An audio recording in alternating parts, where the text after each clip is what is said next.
同學仔今日做二分母份數嘅加法題目嘅。而家我哋有呢個題目，佢就話橙呢有12/5雙，蘋果比橙多2/3雙，即係蘋果有幾多雙？題解自己寫。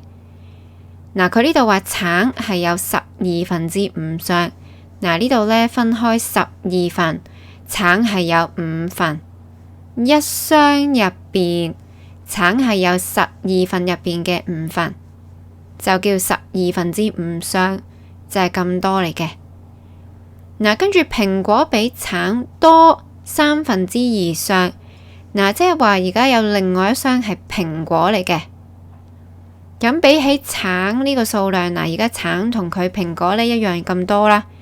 然之後蘋果呢就再多2/3雙，嗱，即係呢雙分開3份，要2份咁多。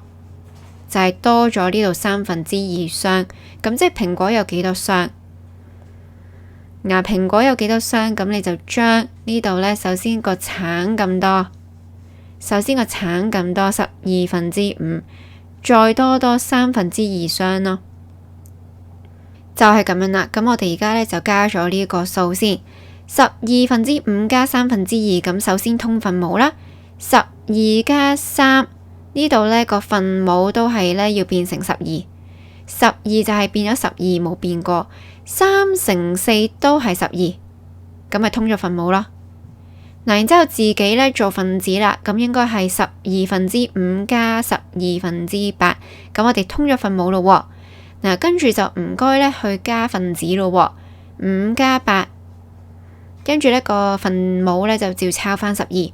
嗱，5加8呢就係13。分母12照抄，咁啊得出12/13。嗱，你見到呢度呢，超過一雙啊，蘋果多過一雙嘅，咁所以個分子大過分母啦。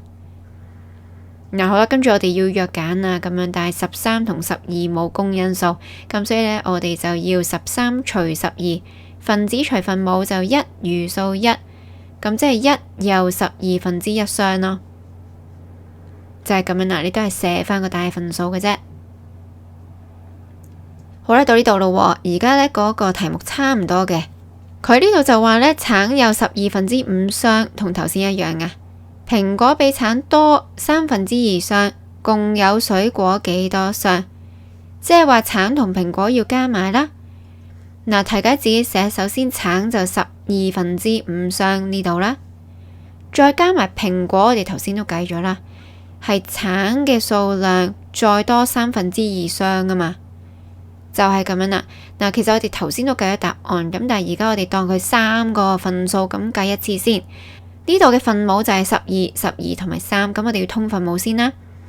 12、12、3，3×4就係12，咁所以分母12、12、12咁樣啦。然之後分子呢，就你自己做啦，嗱，應該係12/5加12/5加12/8，就係咁樣啦。咁跟住呢，我哋就分母照抄翻12，分子就係5加5加8，嗱，咁啊加翻去應該係18咯，分母又照抄翻。好啦，咁我哋而家呢，就要去做嗰個約簡或者去簡化嘅部分啦。18同12可以除6。都係6嘅倍數，6係呢個兩個數最大嘅因數啊。18除6係3，12除6係2，咁啊得出呢2/3。嗱，呢個假份數唔得啊嘛，咁所以就唔該呢變成大份數1又1/2。你將3除2啊，自己試下做咯。快啲上榮恩教室嘅 Facebook 同埋我哋嘅網站度睇下啦。